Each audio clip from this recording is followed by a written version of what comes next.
नमस्ते विद्यार्थी मित्रों। गणित में આપણે 1 થી 6 ચેપ્ટર કન્ટિન્યુ 1 2 3 4 5 6 6 ચેપ્ટર આપણે પૂરા થઈ ગયા છે। આજે નવું ચેપ્ટર નંબર 7 ત્રિકોણ છે એ શરૂ કરીએ છીએ।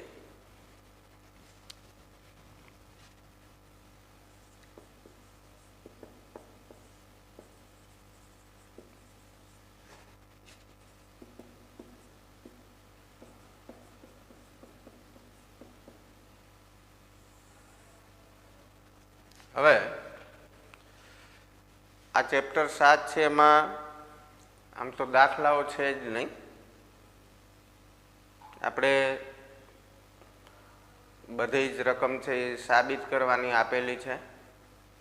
ઘણા બધા પ્રમેય આવે છે, સાબિતીના દાખલા તમારા સિલેબસમાં એ આ વખતે છે નહીં, એટલે તમારે ચિંતા કરવાની નથી થતી, કારણ કે સાબિત કરવાનું ફક્ત એક જ પ્રમેય આમાંથી પૂછાશે જે આપણે શીખશું।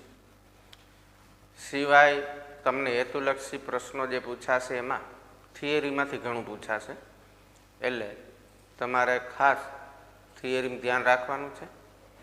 તો પહેલાં તો ત્રિકોણ, આપણા ચેપ્ટરનું નામ છે તો ત્રિકોણની વ્યાખ્યા જોઈએ। ત્રિકોણ એટલે શું? તો ત્રિકોણની વ્યાખ્યા જોઈએ તો ત્રણ પરસ્પર છેદતી રેખાઓથી બનતી બંધ આકૃતિને ત્રિકોણ કહે છે। વ્યાખ્યા બરાબર સમજી લેજો। ત્રણ પરસ્પર છેદતી હોય એવી રેખાઓ આપણે દોરવાની। ત્રણેય રેખા પરસ્પર છેદે તો જો આ એક રેખા, આ બીજી રેખા અને આ મેં ત્રીજી રેખા, ત્રણેય રેખાઓ પરસ્પર છેદે છે। આ ત્રણ રેખાઓ પરસ્પર છેદે એનાથી બંધ આકૃતિ એટલે બંધ ગાળો કયો બને છે? આ, એટલે ત્રિકોણ કયો થશે? આ।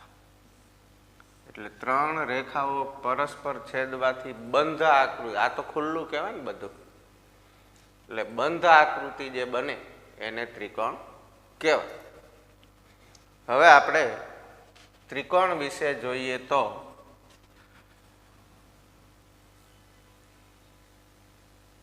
હું અહીંયા ત્રિકોણની એક આકૃતિ દોરું છું, તમે ત્રિકોણને નામ આપણે અત્યારે હું એબીસી આપું છું। તો પહેલા તો સંકેતમાં આ રીતે સંકેત કરી અને ત્રિકોણનું જે નામ આપ્યું હોય લખવાનું। ત્રિકોણ એબીસી કહેવાય એને, એટલે ત્રિકોણ એબીસી ને સંકેતમાં દર્શાવવું તો આ રીતે દર્શાવાય। એટલે ખાસ થિયરીમાં ધ્યાન આપજો। ત્રિકોણ ને ત્રણ શિરોબિંદુઓ હોય,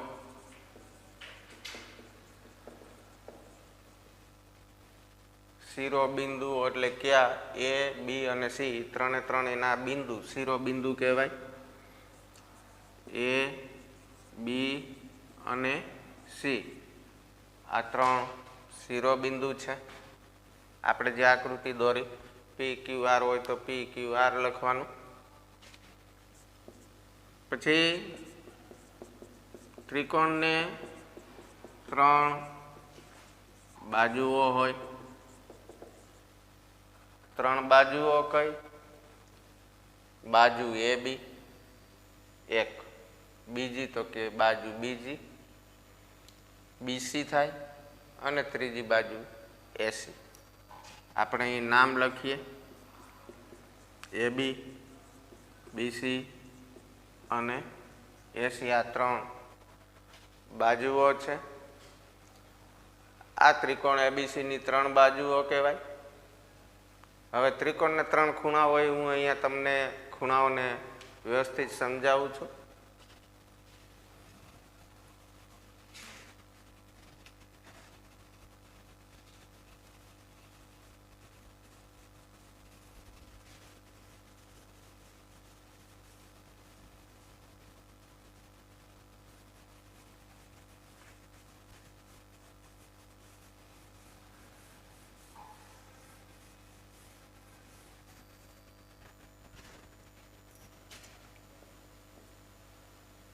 તો આપણે જે આકૃતિ હતી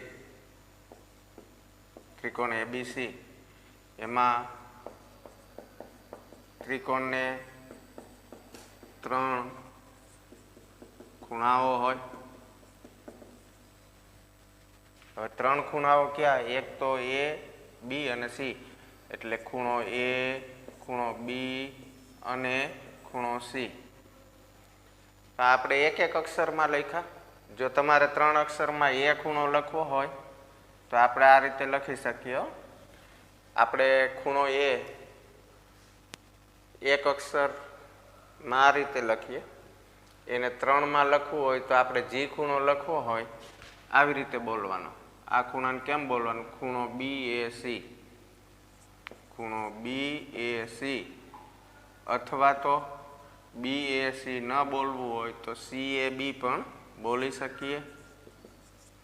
એટલે તમારે એ ખૂણો લખવો હોય તો એ શબ્દ છે અક્ષર વચ્ચે રહેવો જોઈએ. હવે તમારે બી ખૂણો લખવો છે એટલે કે આ ખૂણો લખવો તો એ બી સી. આને કયો ખૂણો કહેશું? ખૂણો એ બી સી. અથવા તો અહીંથી આપણે લઈએ તો સી બી એ. આમ પણ આપણે લખી શકીએ છીએ.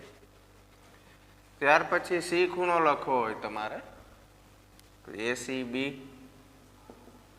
ખૂણો એસીબી કહેવાય. 3 બિંદુના નામ લખવા હોય તો હવે બીસી એ પણ કહેવાય ને. એટલે ખૂણાને લખવાની ખાસ રીત તમે સમજી લેજો. તો અહીંયા ત્રિકોણને 3 શિરોબિંદુઓ, 3 બાજુઓ અને 3 ખૂણાઓ એમ કીધું છે. ત્રિકોણને કુલ 6 અંગો હોય છે.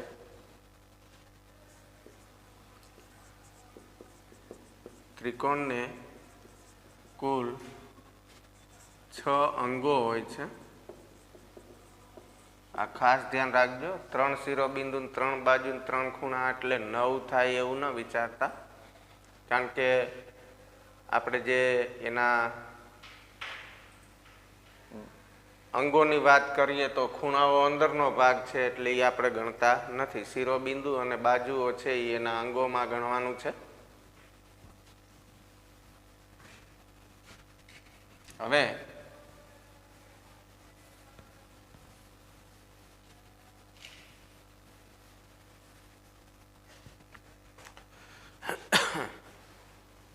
ત્રિકોણ વિશે બીજું વિશેષ જોઈએ તો આપણે અહીંયા જોઈ શકીએ કે ખૂણો એ ની સામે કોણ છે? ખૂણા એ છે એની સામેની બાજુ. તો ખૂણા એની સામેની બાજુ તમને કઈ દેખાય છે? B C.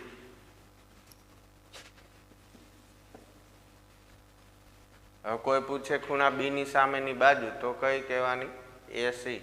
અને ખૂણા સી ની સામેની બાજુ પૂછે તો એ બી. જી ખૂણાની સામેની બાજુ પૂછે એ અક્ષર આમાં હોય નહીં. એની સામેની બાજુ તો કે એ નહીં બોલવાનું.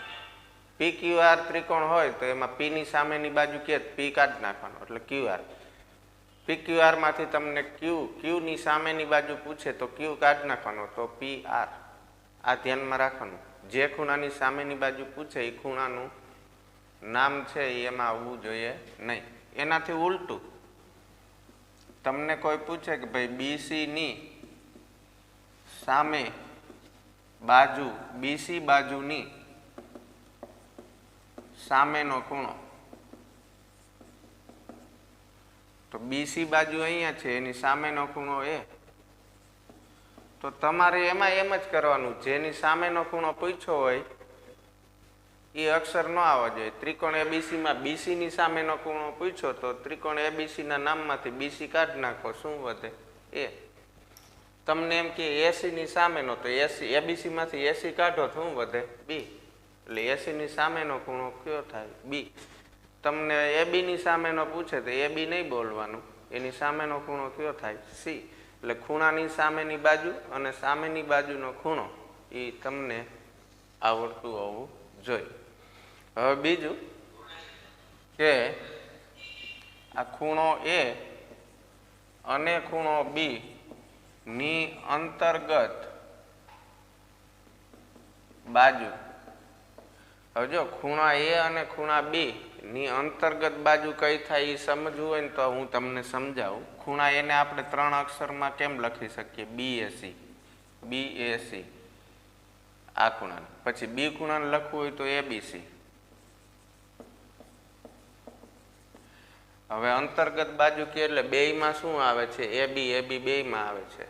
તો ખૂણા એ અને ખૂણા બી ની અંતર્ગત બાજુ કોણ થાય? તો કે એબી. આ તો મેં સમજાયું, બાકી તમારે જોવાની જરૂર નહીં. જે બે ખૂણાના નામ આપ્યા હોય એ બેયના નામ જ અહીં લખી નાખવાના, એટલે એ એની અંતર્ગત બાજુ થઈ જાય.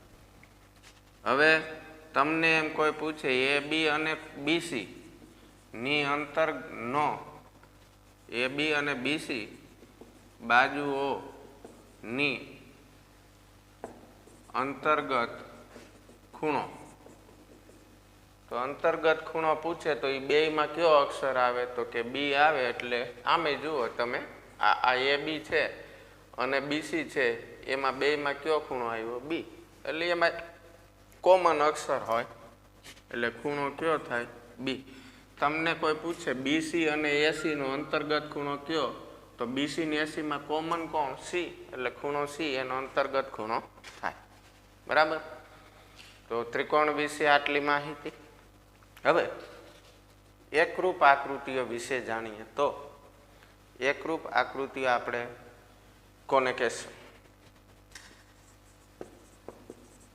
એકરૂપ આકૃતિઓ. હવે એકરૂપ આકૃતિઓ સામાન્ય રીતે કોને કહેવાય? કે જે બે આકૃતિઓના માપ અને આકાર બંને સરખા હોય. જે બે આકૃતિઓ ના માપ અને આકાર સરખા હોય. તો કોઈ પણ બે આકૃતિ આપી હોય, દાખલા તરીકે આપણને માની લ્યો કે એક વર્તુળ આપ્યું છે અને એક બીજું વર્તુળ આપ્યું છે, એટલે પહેલા તો બેયના આકાર તો વર્તુળ આકારના છે એટલે આકાર સરખા છે. હવે બેયના માપે સરખા હોવા જોઈએ. કે ભાઈ આ વર્તુળ છે એની ત્રિજ્યા 2 સેન્ટીમીટર છે ને આ વર્તુળ છે એની ત્રિજ્યા 2 સેન્ટીમીટર છે, એટલે કે બંને વર્તુળ છે એની ત્રિજ્યાઓના માપે સરખા છે, એટલે આ બંને વર્તુળ છે એ કેવા થાય? એકરૂપ વર્તુળ થાય.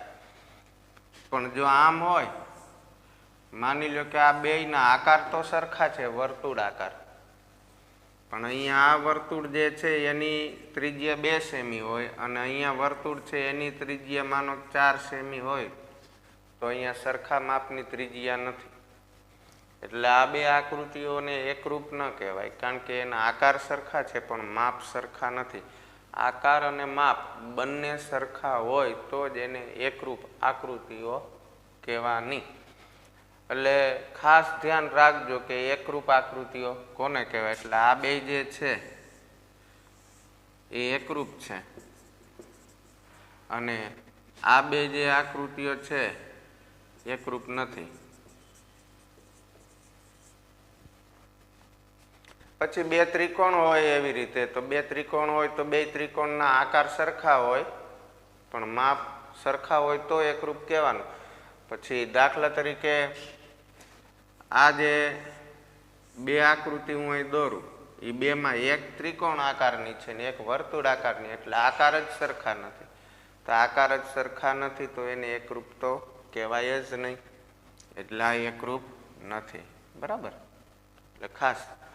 હવે આપણે સમરૂપ આકૃતિની વાત કરીએ.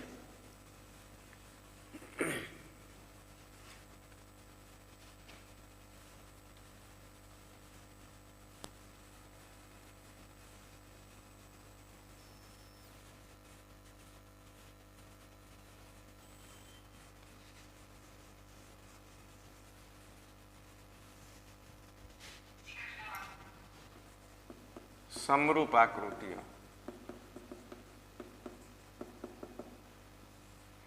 સમ એટલે સરખા, રૂપ એટલે આકાર. તો જેના આકાર સરખા હોય પછી માપ સરખા ન હોય તો ચાલે. જે બે આકૃતિઓના આકાર સરખા હોય તો જે બે આકૃતિના આકાર સરખા હોય એને સમરૂપ આકૃતિઓ કહેવાય. પછી એના માપ સરખા હોવા જરૂરી નથી. દાખલા તરીકે આપણે એમ કહેવું હોય કે ભાઈ આ એક વર્તુળ છે અને બીજું આ વર્તુળ છે, તો આ બે વર્તુળ એમાં એકની ત્રિજ્યા 2 છે ને એકની ત્રિજ્યા માનો કે 3 સેમી છે, અહીંયા 2 સેમી છે અને આની 3 સેમી છે, તો આ બેયના આકાર સરખા છે એટલે સમરૂપ આકૃતિઓ કહેવાય. આને પણ આને એકરૂપ આકૃતિઓ ન કહેવાય, કારણ તો કે એના માપ સરખા નથી. એ વ્યાખ્યા હમણાં જોઈ લીધી. પછી માનો કે આ રીતે હોય, ભાઈ એક ત્રિકોણ છે એ આ રીતે છે ABC, આનું માપ 2 સેમી 3 સેમી 4. બીજો એક ત્રિકોણ છે અને એનું નામ છે PQR, તો 2 3 અને 4 એમાં એમ જ છે માનો કે. તો તમે જોઈ શકો છો કે બંને આકૃતિના આકાર સરખા છે પ્લસ માપ પણ સરખા છે. એટલે આકાર માપ બે સરખા હોય તો એને એકરૂપ તો કહેવાનું જ. એકરૂપ આકૃતિઓ છે. હવે સમરૂપ છે કે નહીં? હા છે, કારણ કે આકાર તો સરખા જ છે એટલે સમરૂપ પણ છે.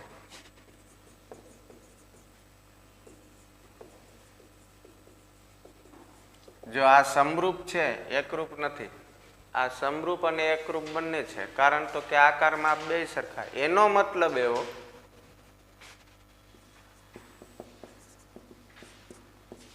કે એકરૂપ આકૃતિ જે હોય, એકરૂપ આકૃતિઓ હંમેશા સમરૂપ હોય જ. કારણ કે એકરૂપ તો જ કીધું હોય, આકાર સરખા હોય પ્લસ એમાં માપે સરખા, એટલે એકરૂપ છે એ તો સમરૂપ હોય જ. પણ સમરૂપ છે એ હંમેશા એકરૂપ હોય એવું કહી શકાય નહીં.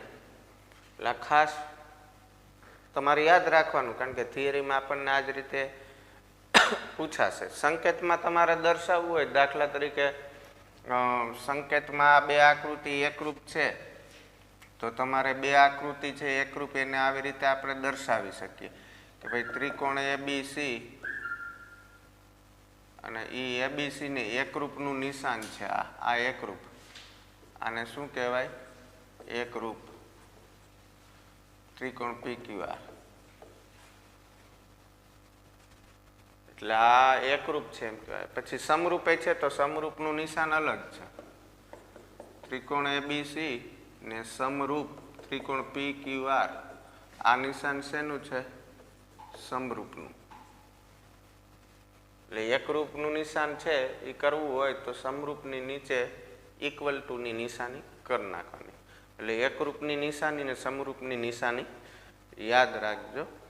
હવે ત્રિકોણની આપણે એકરૂપ આકૃતિઓ અને સમરૂપ આકૃતિઓની ચર્ચા ઘણી બધી કરી. હવે ત્રિકોણની આપણે સંગતતા, તો ત્રિકોણની સંગતતા છે એ આપણે જોઈએ તો બે ત્રિકોણ વચ્ચે 6 એક સંગતતા મળે.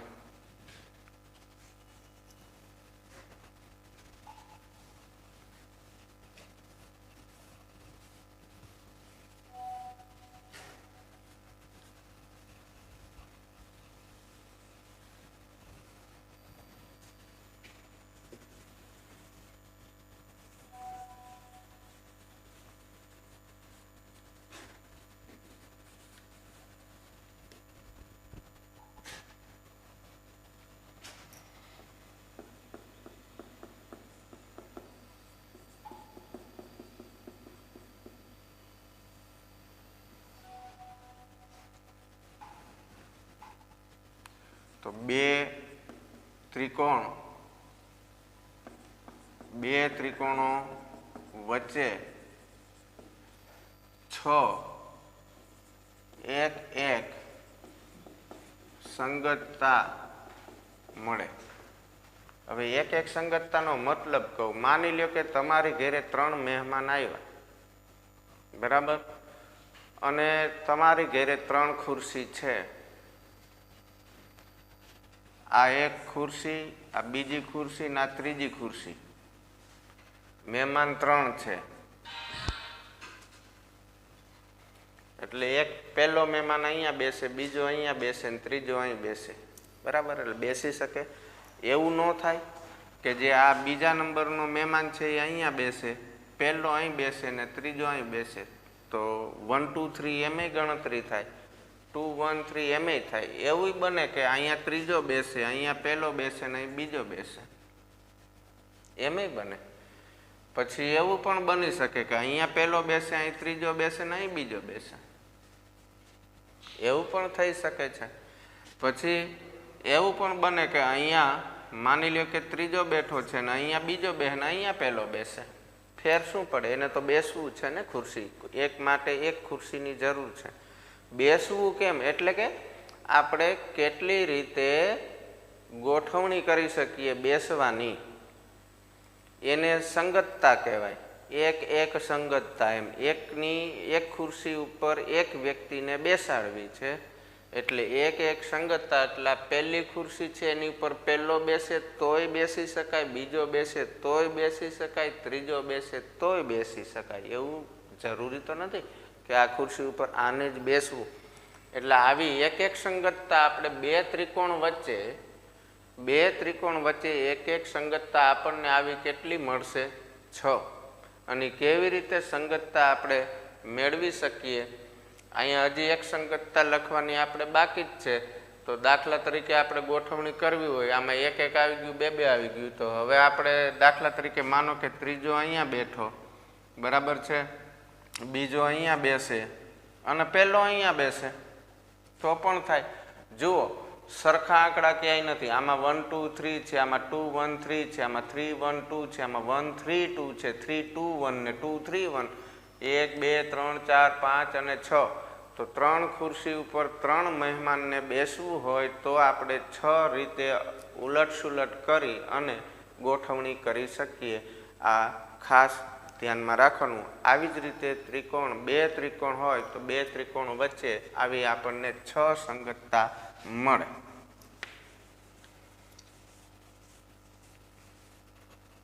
હવે એ 6 સંગતતાઓ જે છે, જો ત્રિકોણ ABC અને ત્રિકોણ XYZ માનો કે છે ની સંગતતા, એટલે કે ABC ને આને કહેવાય સંગતતા, આને શું કહેવાય? સંગતતા।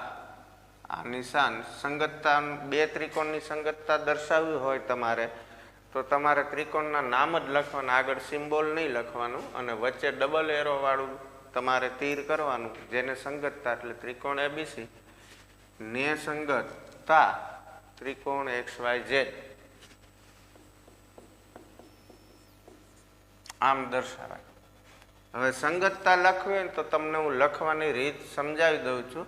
આ ABC છે તમારે, તો ABC આપણે જે બે ત્રિકોણ છે એની સંગતતાઓ લખી છે, તો બે ત્રિકોણો છે એની આ વચ્ચે 6 સંગતતા હોય એ આપણને ખબર છે। તો જેમ હમણાં 3 ખુરશી હતી, મેં દોરી હતી, 3 ખુરશી નથી ફેરવી, ખુરશી ન્યા હતી, મહેમાનને જ બદલાવ્યા, એમ બે ત્રિકોણની સંગતતા લખવી હોય ને એટલે પહેલો ત્રિકોણ છે એ એમને રાખવાનો, એટલે એ 6 વાર લખી નાખવાનો। ABC 1 2 3 4 5 અને આ 6 વખત લખી નાખવાનું। પછી 6 સંગતતા છે એ આપણે લખવી છે, તો 6 સંગતતા કેમ લખશું? તો કે અહીં X Y અને Z લખી નાખો, બરાબર। હવે X Y Z લખીને બાકીના બે અક્ષર છે એ ત્યાર પછી આપણે લખી શકીએ। એટલે એક્સ વાય અને ઝેડ તમે લખી નાખ્યો હોય તો હવે તમે આમ લખો એક્સ વાય ઝેડ. હવે વાય લખો તો અહીં એક્સ ઝેડ લખો, ઝેડ લખો તો બાકીના બે લખો, એટલે ત્રણ સંગતતા તો લખાઈ ગઈ, જુદી જુદી રીત થઈ ગઈ બધી. હવે આપણે માની લ્યો કે અહીંયા ગોઠવણી બીજી કરવી છે, તો હવે આમાં જે ન આવતી હોય, માનો કે તમે આ બેને ચેન્જ કરી નાખો કે ભાઈ આ ચાલો આ એક્સ છે, આ ત્રણેયને ચેન્જ કેમ કરાય કહો. પહેલાં તો એબીસી 6 વાર, પહેલો ત્રિકોણ 6 વાર લખી નાખવાનો, પછી એક્સ વાય ઝેડથી શરૂ કરવાનો, આમ આમ એ પહેલો અક્ષર ત્રણેયનો લખી નાખ્યો, પછી બાકીના બે અક્ષર ઘટતા હોય એ આ ડાવડા લખી નાખવાના. હવે શું કરવાનું ખબર, આને બદલાવી નાખો, એમાં એક્સ વાય ઝેડ તો તમે એમ જ રાખો ને, હાલે એક્સ વાય ઝેડ એ ભલે રહ્યું. હવે આમ થાય આ વાય ઝેડ છે ને ભલે ઝેડ વાય કરી નાખો, ઝેડ વાય એવું ઉપર ક્યાંય નહીં હોય. આને ઝેડ એક્સ કરી નાખો, એવું ઉપર ક્યાંય નહીં હોય. અને આને વાય એક્સ કરી નાખો, થઈ ગઈ 6 સંગતતા. બે ત્રિકોણ હોય ને એની સંગતતા. હવે દાખલા તરીકે આપણે આ છે કે ભાઈ ત્રિકોણ માની લ્યો કે પી ક્યુ આર અને ત્રિકોણ ડી એફ ની સંગતતા લખવી, બરાબર. તો પહેલો ત્રિકોણ આ 6 વાર લખી નાખવાનો.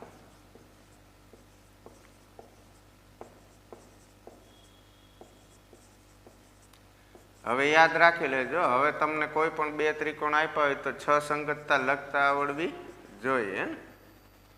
એટલે 1 2 3 4 5 ને 6 લખી નાખી.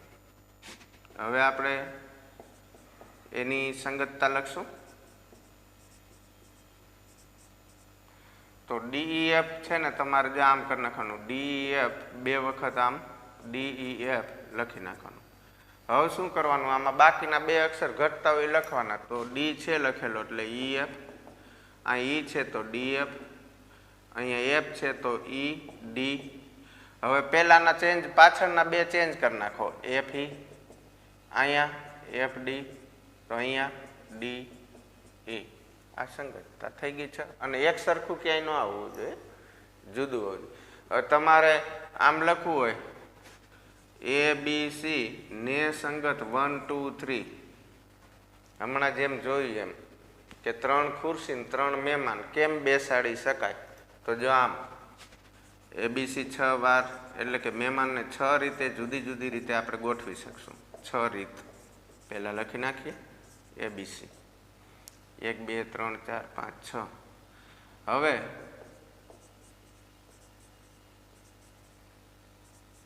આપણે કઈ જુદી જુદી ગોઠવણી, તો 1 2 3 1 2 3 આમ 3 વાર લખી નાખ્યું.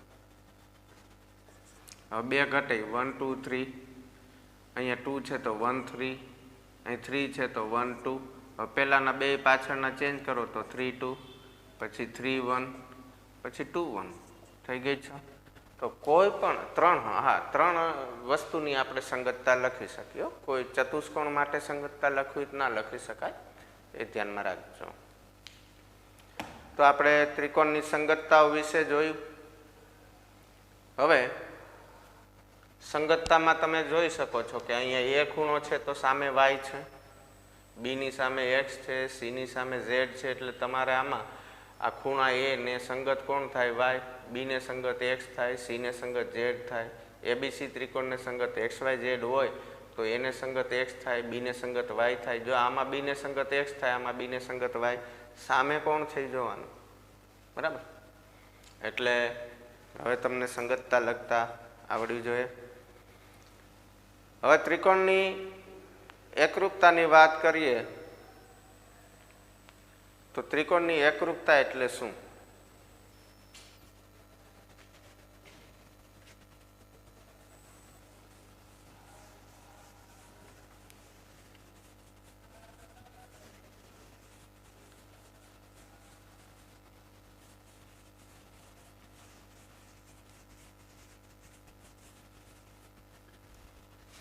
તો ત્રિકોણની એકરૂપતા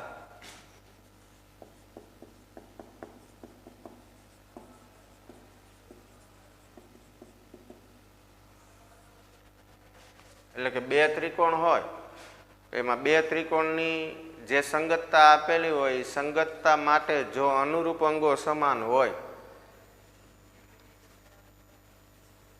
બે ત્રિકોણની સંગતતા માટે અનુરૂપ અંગો સમાન હોય તો અનુરૂપ અંગો એટલે આપણને ખબર છે ત્રિકોણ છે એના કુલ 6 અંગો જે છે એમાં 3 બાજુ 3 ખૂણા છે એ અનુરૂપ અંગો એના હોવા જોઈએ. શિરોબિંદુ અંગો નથી લેવાનું, આપણે આગળ જરાક ચર્ચામાં શિરોબિંદુ કહેવાય ગયું હતું, પણ 3 બાજુ 3 ખૂણા છે એમ કુલ 6 અંગો હોય છે.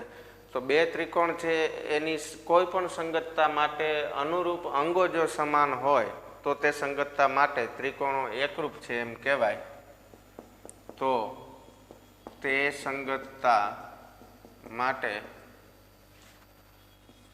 ત્રિકોણો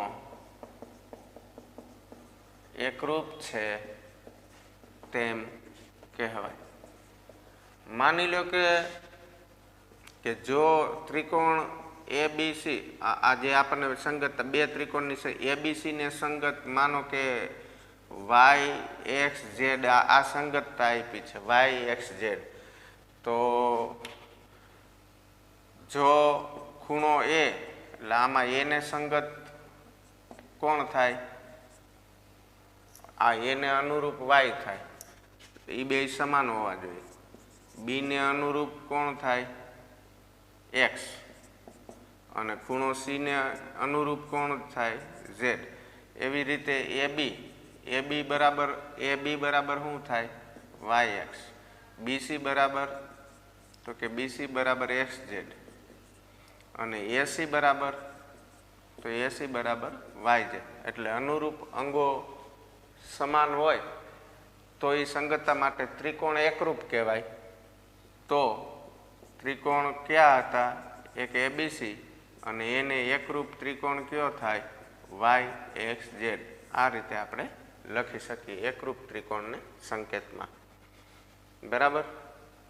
એટલે ખાસ ધ્યાન રાખજો કે જો સંગતતા માટે અનુરૂપ અંગો જો સમાન હોય તો તે બે ત્રિકોણ એકરૂપ છે એમ કહેવાય. આ ત્રિકોણની એકરૂપતાની આપણે વ્યાખ્યા લખી. હવે આપણે ત્રિકોણની એકરૂપતાની જે શરતો છે એ આપણે નેક્સ્ટ પીરિયડમાં શીખશું. આજનો પીરિયડ આપણે અહીં સુધી રાખીએ, કારણ કે તો પણ આપણે 2 અથવા 3 એપિસોડમાં આ ચેપ્ટર પૂરું થશે, પણ થિયરી ખાસ ધ્યાન આપજો.